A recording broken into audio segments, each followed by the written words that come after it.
દેવાભાઈ ને કઈક રજાનો મેસેજ આવ્યો છે. રજા છે ને? સરસ, ચાલો ભાઈ, દેવાની રજા છે. તો hey guys, good morning, welcome to my new વ્લોગની શરૂઆત કરતા પહેલા બધાને જય શ્રી કૃષ્ણ. અને વાગ્યા છે 8:30 થઈ છે અને ફૂલ અંધારું થઈ ગયું છે. કાલની જેવું જ, કાલ ફૂલ વરસાદ આવ્યો ને એવી રીતના અત્યારે આવવાનો જ છે ને આવે છે.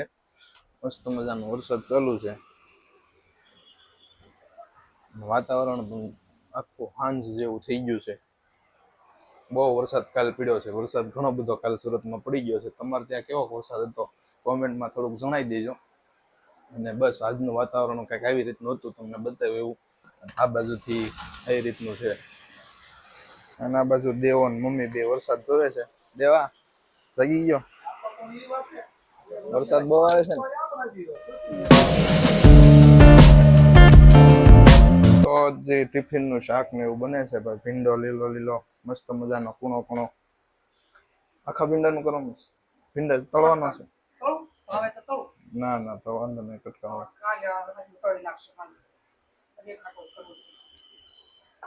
દેવો બેહી ગયો છે ખાવા ગેલેરીમાં.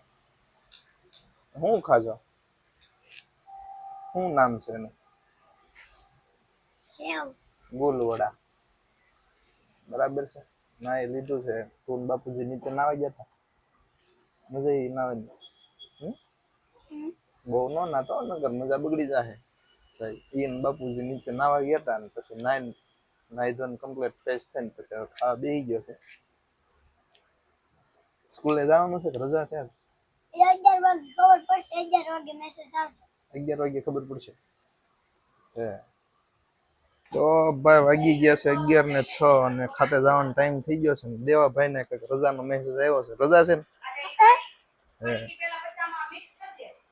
સરસ, ચાલો ભાઈ, દેવાની રજા છે અને આપણે હવે ખાતે જઈએ.